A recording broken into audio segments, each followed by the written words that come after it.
ሰው በመሆኗ ብቻ ሰውን የምትረዳ ልጅ እና በየሰው ማንነት የምታውቅ እኔ እንጃ በጣም ደስ የምትል ልጅ። መልካምነት እንደዚህ ሰውን ያስወድዳል። መልካም በመሆኗ ጽናትን በቃ ከሁሉም ከቤተሰብ ከፋሚሊ ጋር ያላት ስሜት አንድ እንዲሆን ከሁሉ ነገር እኩልነት እንዲሰማት የምታደርጋት አንድ ምሩ ብቻ ነች ለጽናት ያለቻት። ወይኔ ደስ ስትል እና በጣም ነው ደስ ያለኝ። ይችን ሳቋን ሁላችሁ መቼም ትመኛላችሁ። ሁሌም ቢሆን ጽናት ስቃ ማየት የሁላችንም ጉጉት ነው እና ይችን ፈገግታዋን ሁሌም ብኮን ብዬ ተመኘሁላት። እናንተስ መልካም ምኞት ምንድን ነው? ኪሮቤል ደግሞ ዛሬ ትንሽም ቢሆን ዛሬ ይነግራል ነው በቃ እያልኩኝ ፈራታ ባያልኩ ነበር የጠበቅኩት፣ ግን ዛሬም አልሆነም። በመጀመሪያ አሰላሙ አለይኩም ወረህመቱላሂ ወበረካቱ። ውድና የተከበራችሁ ውድ ቻናሌ ቤተሰቦች እንዴት ናችሁ? ደህና ናችሁ ወይ? ከኔ ጋር አልሐምዱሊላህ። እንደውም ክርስቲያናት ወንድሞቼ ሰላም ብያለሁ። በያለንበት የዓለም ዳርቻ ሰላማችን ይብዛ። አላህ ሀገራችንን ሰላሟን፣ አንድነቷን፣ መከባበርን፣ መተሳሰብን ይመልስልን። ለዚህ ቤት አዲስ የሆናችሁ ሰብስክራይብ ማድረጋችሁን እንዳትረሱ። እንዲሁም ነባር ቤተሰቦች የቪዲዮውን ወዳችሁ ፈቅዳችሁ ስለምትከታተሉ ስለምታበረታቱ ከልብ አመሰግናለሁ። ዛሬም እንደተለመደው ብርታታችሁ አይለየኝ እላለሁ እና ዛሬ የመጣሁበት ጽናት እንደዚህ በቃ የሳቀችባትን ፓርቲ ይዣት የመጣሁት ለምን መሰላችሁ? እስኪ ዛሬ እንኳን በሳቅ ነገር ያይኒ በዚች ሁሌ ተክዛ ሁሌ ተመታ ሁሌ አረ የባሳለው ሀገርህን አትልቀቃሪ ሀገሬ ሰው። ደግሞ ዛሬ እኮ ይቺ ሶስት የምትባል ልጅ በጣም አበዛችው ከምር። ናሆም ራሱ ተናዶ መቅረት ቻለ፣ ሊመጣ አልቻለም ከቤት። ምን አይነት ጉድ ነው እያለ ነበረ። ቤቱ ሁሉ ተበጣበጠ። እኔ እንጃ ቤት ትሻላለች በስሙ። ይች እኮ ቁም ስቅላቸው ልታሳጣቸው ነው እንዳለ እንዴ የዚህን ያክል ምንድን ነው ግን? ጽናት በመጀመሪያ በቃ ልክ ልኳን ስትነግራት ችላ መጨረሻ ላይ ልክ ልኳን ስትነግራት በጣም ደስ አለኝ። ያው ኪሮቤልም እንዳያችሁት እሷን ለማስረዳት ምናምን። ኪሮቤል ግን ከማንቻቸው ይሁን የቺ ጋ ሲሆን እንደዚህ ይሆናል፣ ያቺ ጋ ሲሆን እንደዚህ፣ የሁለቱ ሲያንስ የሶስት ደግሞ ሆነ። ግራ ተጋብቶ ግራ ጋቡን። ኪሮቤል ነው የዚህ ሁሉ መንስኤ። ኧረ አንዷን ምረጥና እኛንም ገላግለን፣ አንተም ተገላገል ከምር ውዝ ግብግብ ያለ ኑሮ እኮ ነው የሆነው። እኛም ተወዛገብን ቤተሰቦች። ስለዚህ አንተ የምትወደው ጽናትን ብቻ ነው። ነገር ግን ደግሞ ዝቅ እንድትል እንደዚህ ሰራተኛው መሆኗ ስምህ እንዲጠፋ አትፈልግም። እሺ እንደዛ ከሆነ መራቅ መልቻል ነው። ጽናት ግን የኔ እናት በቃ የምታሳዝነው የዋህነቷ፣ በሀሳብ ጭልጥ የምትለው ነገር እንደኔ የምታሳዝነው ጽናት ለምንድን ነው? በቃ የሆነ ነገር ልም ብላለች። ያው መራዊትም ደግሞ መራቅ ብችልም ግን አልቻለችም። ናሆምን እወደዋለሁ ብላ በግልጽ ተናግራለች። በጣም ግልጸኛ የሆነች እና የዋህ የሆነች መልካምን ቅንነትን የምታስተምረን መራዊት በጣም ደስ የምትል ልጅ ነች።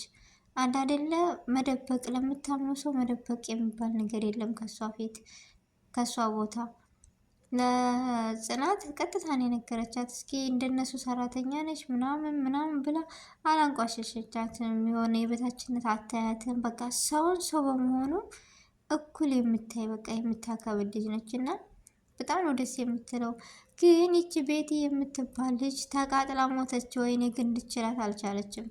ይቺ ሱሲ ደፋቸዋለች ገና ሁሉንም እያንዳንዳቸው። በጣም ነው የምታስፈራው። ቅጥልጥልጥል ያለች ነች። እና እንዳያችኋት ቤቲም የመቸነፍ ስሜት እየተሰማን ነው አሁን ላይ። ምክንያቱም አለቻት በቃ ቀጥል እያለች ነው እኮ ቤቲ። የዚህን ያክል ለምን ደግሞ ሱሲ የምትባል በጣም ታበዛዋለች። ለሁሉም ነገር እኮ አግባብ አለው፣ ግን የእሷ በዛ በጣም። ለምን የዚህን ያክል እንዴ?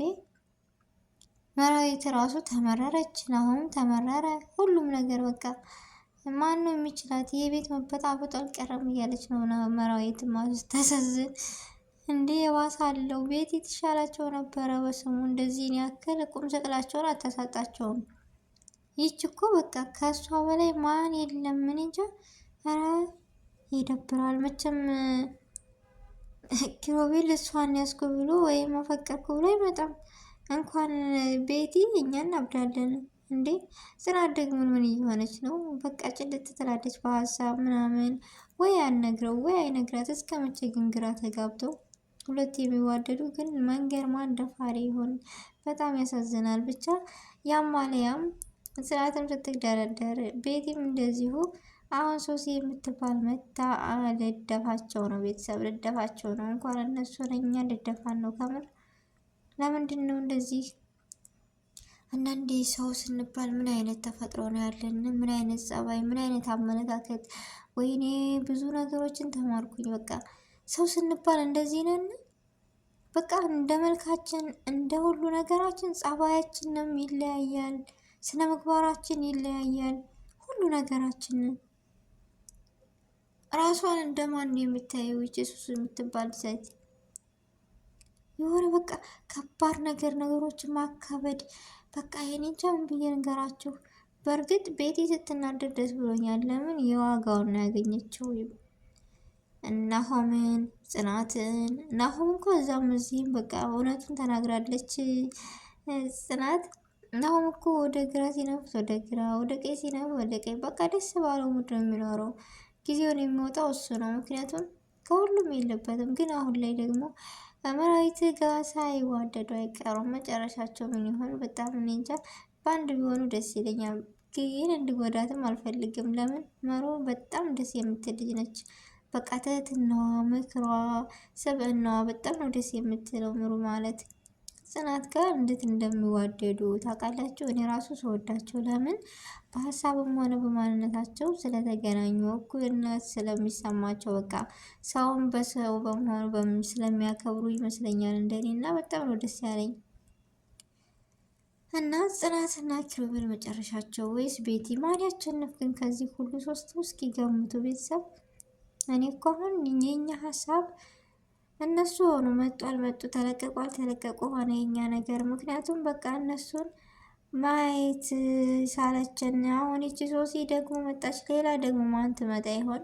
እንደ ኪሮቤል እኮ ያለው ናሆምን ነበረ ያንተ ሚስቶች ብዛታቸው ምናምን እያለ እሱ ያለው እንዴ ወደ እሱ ተገልብጦ መጣ። ነገ ደግሞ ማን ትመጣብን ይሆን ልበል እንጂ። ምክንያቱም እኛም ግራ ተጋባን እኮ አሁን ላይ ጽናትና ቤቲ ብቻ ሳይሆኑ እኛም ነን ቤተሰብ ግራ የተጋባ ነው። እና ጽናትና ቤቲ ግን ከጸባቸው ይልቅ በቃ ወደ ብትመካከሩ ይሻላል፣ ብትታረቁ፣ አንድ ላይ ሆናችሁ ብታቸንፏት ቤቲን። ከዛ እናንተ ደግሞ ወደ ድሮ ማንነታችሁ ትመልሳላችሁ ነው የምለው እንደኔ ሀሳብ። ምክንያቱም አሁን ላይ የሚያቸንፋችሁ ሰው እንጂ የምታቸንፉበት ቦታ አይደለም። ብትመካከሩና በአንድ ብኮኑ ደስ ይለኛል እንደኔ ሀሳብና እንደኔ አስተያየት። የእናንተን ደግሞ አላቅም። ብቻ በጣም ውዝግብ የሆነ ድራማ ነው የሆነው እና እንዳያስጠላ ወይም ደስ እንድል ከፈልጋችሁ ጽናትና ኪሮቤል አንድ ላይ ሆነው ወይም ቤቲና ኪሮቤል አንድ ላይ ሆነው በቃ አልሙሂም አንድ ነገር ቢፈጠር ደስ ይላል። ምክንያቱም እኛ ያለን እኛ ራሱ ውዝግብ ነው እኮ ያልነው። ምን አስባችሁ ነው ቤተሰብ?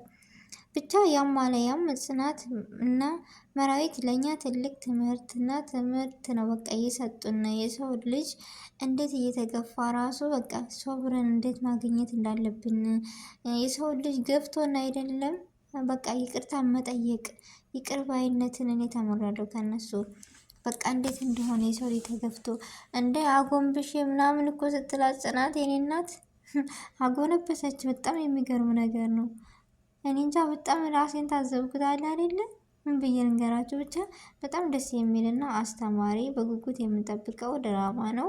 ሁሌም በየቀኑ ራሱ ቢለቀቅልን የሚል ተስፋ አለኝ እኔ ራሱ። ምክንያቱም በጣም ደስ የሚል አስተማሪ ነው። የእኛን ህይወት የመዳም ቅመሞችን ስለሚኖሩ እና የዛሬው ቪዲዮ ይሄን ይመስል ነበር። ውድ ቤተሰቦች ከወደዳችሁት ቪዲዮውን አስተያየታችሁን በኮሜንት አስቀምጡልኝ። ላይክ ሸር ማድረጋችሁን እንዳትረሱ እና በያለንበት የዓለም ዳርቻ ሰላማችን ይብዛ። በአዲስ ቪዲዮ በአዲስ ነገር እስከምንገናኝ ድረስ የአላህ ህዝነት በረከት አይለያችሁ እያልኩኝ የዛሬው ቪዲዮ በዚህ እሰናበታለሁ። አሰላሙ አሌይኩም ወረህመቱላሂ ወበረካቱሁ።